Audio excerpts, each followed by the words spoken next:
Teman-teman sekalian, bait-bait kasidah itu ditulis dan dirangkai oleh para ulama adalah tentang pengakuan dosa seorang hamba. Ketika seorang hamba berada di puncak penyesalan dan merasa tahu diri bahwa dia adalah seorang hamba yang kotor, sehingga dia mengatakan, Ilahi, lastu lil firdausi ahla. Ilahi, sesungguhnya saya tidak layak masuk ke surga Firdaus. Saya kotor, saya hina, saya penuh cela, saya banyak aib, saya banyak dosa. Sangat tidak layak saya masuk ke surga Firdaus-Mu ya Allah. Tidak ada satupun amal yang bisa saya banggakan sehingga menjadi jalan bagi saya masuk ke surga Firdaus-Mu ya Allah. Kita harus merasa diri kita rendah di hadapan Allah. Itulah kenapa kita sujud. Dan Allah suka kepada orang yang merendahkan diri di hadapannya. Itulah kenapa Allah suka kepada hamba yang bersujud. Seandainya pintu surga itu terbuka dengan kunci amal solih, saya tidak punya kuncinya ya Allah. Saya beramal solih tetapi belum layak untuk membuka pintu surga. Saya sholat, saya puasa, saya tarawih, saya sedekah, tapi semua itu belum cukup untuk membuka pintu surga karena keterbatasan amal solih saya. Masih banyak kesalahan dalam amal-amal yang saya kerjakan karena saya bodoh ya Allah. Lalu bagaimana nasib saya kelak di akhirat ya Allah? Jika ditimbang-timbang, sungguh kedurhakaan saya lebih sering daripada istighfar saya ya Allah. Saya tidak pantas menjadi penghuni surga ya Allah. Wala aqwa 'alan naril jahimi. Tetapi saya juga tidak akan kuat dengan azab neraka jahim-Mu ya Allah. Karena sesungguhnya tidak ada satupun dari makhluk-Mu yang sanggup merasakan azab neraka. Semuanya takut kepada neraka-Mu ya Allah. Jangankan 1 tahun, jangankan 1 bulan, jangankan 1 hari, sedetik pun tidak akan sanggup ya Allah. Karena saya mendengar sesungguhnya Rasulullah SAW bersabda, azab yang paling ringan bagi penduduk neraka adalah dipakaikan baginya sendal terompah dari api yang membakar kakinya sampai mendidihkan kepalanya. Itulah azab yang paling ringan di neraka untuk orang yang paling ringan berbuat dosa. Bagaimana dengan saya ya Allah? Dosa saya banyak, saya pernah durhaka kepada ibu bapak saya.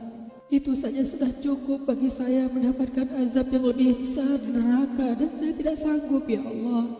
Saya pernah durhaka kepada ibu saya marahi ibu saya karena satu kesalahan. Padahal saya lebih sering berbuat salah dibandingkan ibu saya. Tapi ibu memaafkan saya.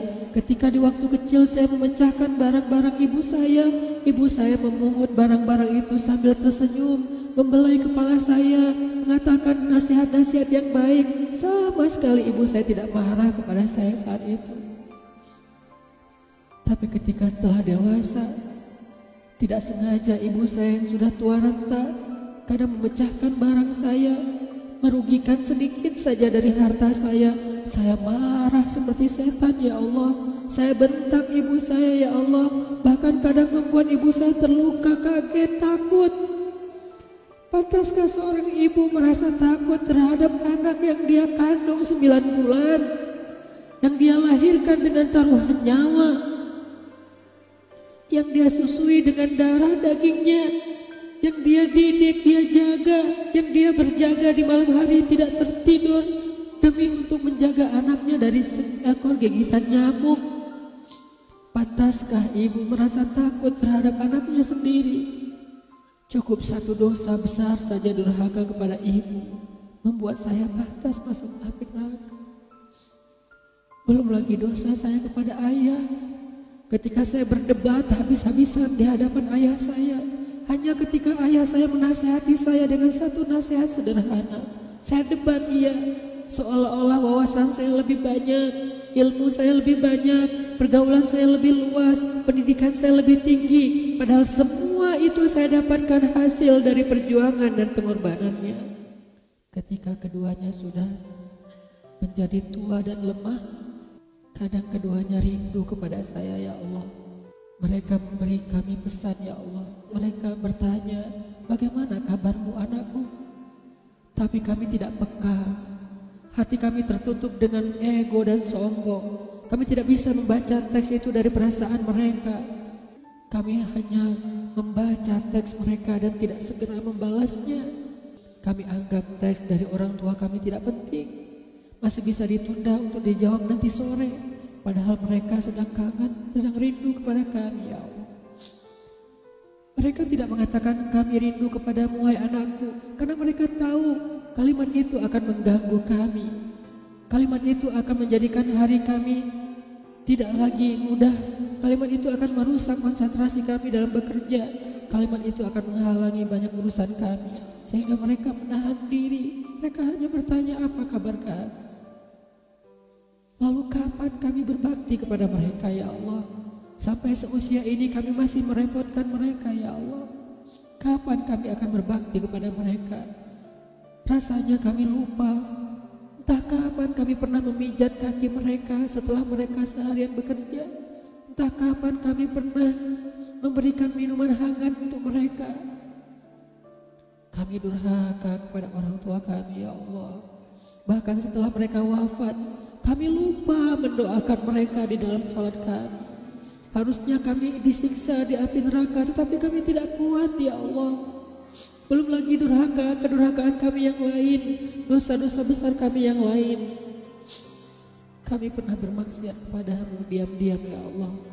Kami pernah berbuat dosa diam-diam, dan padahal kami tahu itu dosa besar.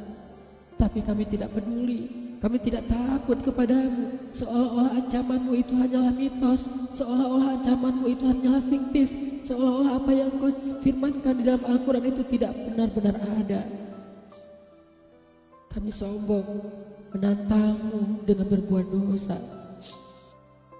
Banyak dosa yang kami tidak bisa menyebutkan satu persatu, ya Allah.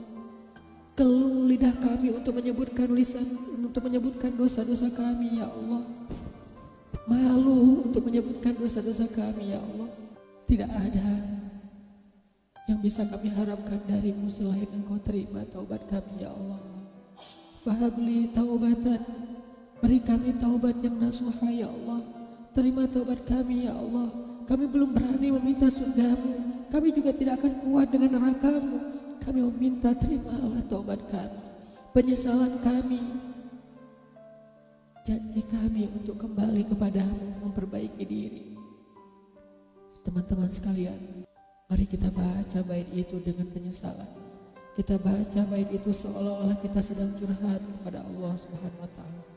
Ilahi las